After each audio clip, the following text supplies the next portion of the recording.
4 लड़कों को बुला के उसने मेरे साथ ज़बरदस्ती सब कुछ किया और जबकि मैं वहाँ से भागने की भी कोशिश की, लेकिन सर में चोट लगने की वज़ह से मैं बेहोश हो गई। उसके बाद उन लोगों ने मेरे साथ गलत काम किया और 28 तारीख को मैं अपना एप्लीकेशन देने जा रही थी महिला थाना पे, तो वहाँ पे भी इन लोगों ने फ़ोन करके मुझे डराया-धमकाया। कहा कि अगर ऐसा करोगी तो जो तुम्हारे साथ हुआ है वही तुम्हारी बहनों के साथ करेंगे, तुम्हारे घर वालों के लिए भी अच्छा नहीं होगा। तो मैं डर की वज़ह से जन्मभूमि पे काम करती हूँ। अभी फ़िलहाल मेरा काम छूट गया है इस घटना के तहत। ये घटना अंगूरी बाग गोकुल गेस्ट हाउस में हुई है। एक लड़का मेरा दोस्त था, उसमें से उसने मेरे साथ मतलब पहले दोस्ती की, फिर वो मतलब रिलेशन में भी वो था, इसी साल से वो मेरे साथ रिलेशन में भी था। लेकिन वो अचानक से अपने दोस्तों के साथ में बातचीत करके पता नहीं क्या, कैसे मुझे नहीं पता उस सब चीज़ के बारे में। लेकिन उसने ऐसा पता नहीं क्या किया कि 4 लड़कों को बुला के उसने मेरे साथ ज़बरदस्ती सब कुछ किया और जबकि मैं वहाँ से भागने की भी कोशिश की, लेकिन सर में चोट लगने की वज़ह से मैं बेहोश हो गई। उसके बाद उन लोगों ने मेरे साथ गलत काम किया, जिसकी वज़ह से मैं शाम को होश आया तो जो वहाँ पे लड़के जितने लोग थे, जिनको मैं देखी थी, वो सब वहाँ पे नहीं थे। शाम को सिर्फ़ वहाँ पे 2 ही लड़का था, वंश चौधरी और विनय। वही दोनों थे और फिर उसके बाद में मुझे शाम के टाइम में यहाँ से निकाल के गेस्ट हाउस से निकाल के वो गैराज पे ले गए। वहाँ पे भी उन लोगों ने मेरे साथ वही सब दुष्कर्म किया मेरे साथ में।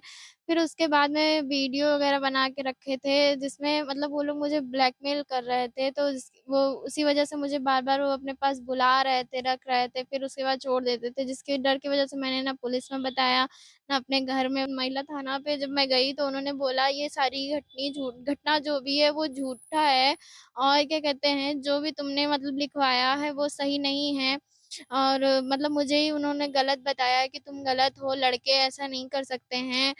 मतलब जितना भी मैं उसमें लिखवाई थी, उतना सब कुछ कराई थी, वो सब उन लोगों ने बोला कि पहले मैं जाँच-वाँच कर लूँगी तब फिर मैं बताऊँगी।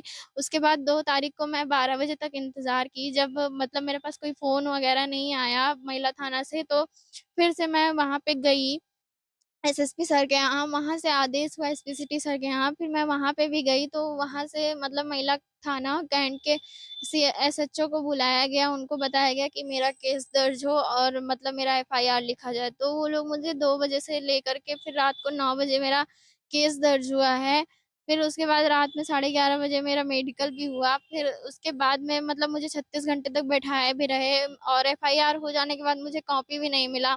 मेरे घर वालों को भी बहुत डराया-धमकाया गया, दबाव बना के मेरा जो मैं एप्लीकेशन लेके गई थी एफआईआर लिखवाने के लिए, वो भी उ उसमें वो उसको उन्होंने नहीं लिखा, दूसरा एप्लीकेशन मुझसे लिखवाया अपनी भाषा में। बोले कि जो-जो मतलब इसमें मेन-मेन है वो चीज़ इसमें लिखो और क्या कहते हैं उससे ज़्यादा मतलब कुछ भी मत लिखना। तो वो सब वो करा के और क्या कहते हैं एप्लीकेशन मतलब मेरा गलत करवा के एफआईआर करवाए और उसके बाद में जब मैं यहाँ पे बयान मेरा होना था, तो उसमें भी मुझे डराया गया कि अगर तुम ये बयान पलटोगी तो तुमको और तुम्हारे घरवालों को जेल हो जाएगी।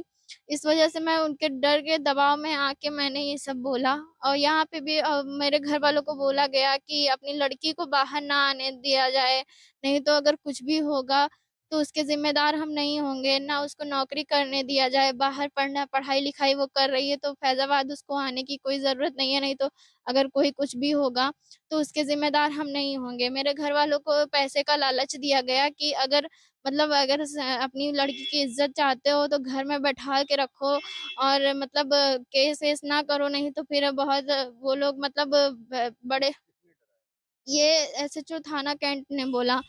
मेरे माँ-बाप से बोला कि अपनी लड़की की अगर इज़्ज़त चाहते हो तो कहीं भी बाहर मत निकलने दो, मीडिया पे ना शोने होने दो, नहीं तो इज़्ज़त जाएगी, कहीं शादी-ब्याह नहीं होगा। उन्होंने बोला कि मैं कुछ पैसा दिला कर के तुम्हारे मतलब तुम्हारी लड़की की ज़िंदगी मतलब सही हो जाएगी, जो जितना जो भी हुआ। तो मेरे घर वाले ने कहा भी कि मुझे न्याय चाहिए, मुझे पैसा नहीं चाहिए। मेरे घर वालों ने इतना कहा लेकिन उनको इतना डरा दिया गया है कि अब वो मतलब मेरा साथ देने से भी डर रहे हैं।